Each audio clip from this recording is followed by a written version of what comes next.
Politics worldwide have given space to spectacle. Some politicians and citizens have been turned into passive spectators through the media of the developments, presenting corruption, black money, and nepotism as issues that have destroyed moral standards and the will of representatives. In which way do you think that Internet can contribute new forms of representation at local and global levels, consolidating the voice of all people for all over the world? It's a tool which enables us at little cost, that's the critical variable, at little cost to communicate with a large audience, as compared to TV, which costs a fortune, or even radio, which costs a whole lot. The internet is relatively inexpensive, and it enables us to not only send print messages out to people, but audio and video messages out to people. So it's very effective for that.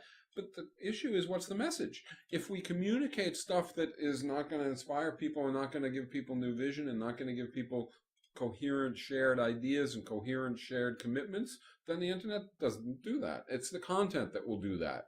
It's not the, right? I mean, it's like saying, does TV, which reaches millions and tens of millions and hundreds of millions of people, generate shared aspirations?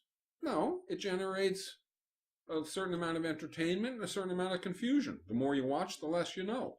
So it matters what the substance is that's communicated on the internet.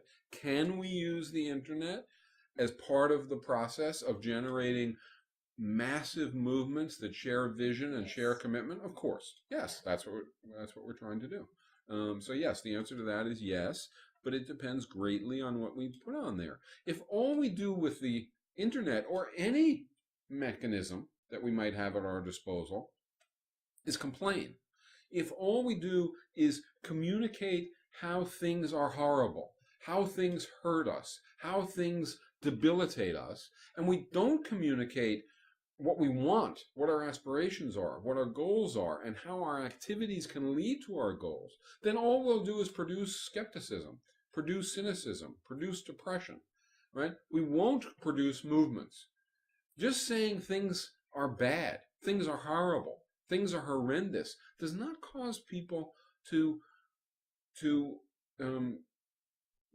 give of themselves to reach better, right? Because people can see those horrible things as inevitable. If I say to you, come join me in a movement against aging, growing older, right? You might think, well, this guy's crazy. Right? You don't form an activist social movement against aging. That's ridiculous. But why is it ridiculous?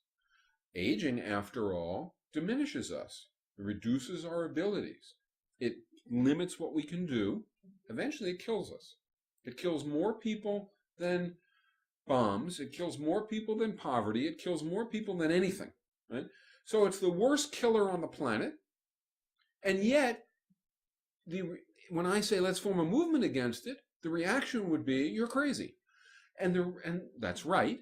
I would be crazy to say let's form a movement against aging, because aging is a part of life. It's a part of existence. You don't form a movement against it because it's inevitable. Well, if people think poverty is inevitable, if people think war is inevitable, if people think hatred is inevitable, and that's what people think. If people think these things are an inevitable fact of life, they are just part of the human condition, then when we say to them, come join me in a movement against poverty, come join me in a movement against racism, come join me in a movement against war, come join me in a movement against the indignity of people being subordinate to other people, and so on and so forth. What they hear is the equivalent of come join me in a movement against aging. Come join me in blowing into the wind, right? A useless endeavor. Come join me rolling rocks up hills only to be crushed by them when they roll back down. Come join me in a pointless endeavor. So and we don't solve the problem by giving them more and more evidence that poverty hurts, that war hurts, that racism hurts. Just like we could not get people to join a movement against aging by giving them more and more evidence that aging hurts. That's not the obstacle to joining the movement. When we give another piece of evidence that aging hurts, we have not addressed the reason why people aren't in a movement against aging. When we give another piece of evidence that poverty or war or anything else of that ilk hurts, we are not addressing the reason why people aren't in a movement against poverty or against aging or etc. We are only feeding their feeling that it's an inevitable fact of life. What we have to do in order to generate movements, I think, is to demonstrate convincingly and compellingly that these problems, these social problems, are in fact overcomable. That we could have institutions that would not produce the indignity of the subordination of one person to another, that would not produce poverty, that would not produce war, that would not produce racism, and that would instead produce fulfilling relations among people in which people control their own lives and so on and so forth. If we can make that case compellingly, and then if we can convince people, because it's true, if we can make a compelling case that if you give of a certain part of your time, a certain part of your energy, maybe a certain part of your income, to trying to overcome these problems and produce these gains, you will be doing something useful. You won't be wasting your time. You will be part of a project that can win. If we can then make that case, I think the game is over. All right, I honestly believe at that point we are on the road to victory. That this is the obstacle. It's, this is what has to be overcome. And then you ask, well, are we trying? And the answer is usually no. That's what's very weird. The answer on the left is usually we aren't trying to make that case. Instead, and I'm not even talking about that we are often backbiting and so on and so forth. Instead, we are just piling up more and more evidence that bad things hurt us. That's what we write about. That's what we talk about. And it's like talking about aging hurts. It's avoiding the problem.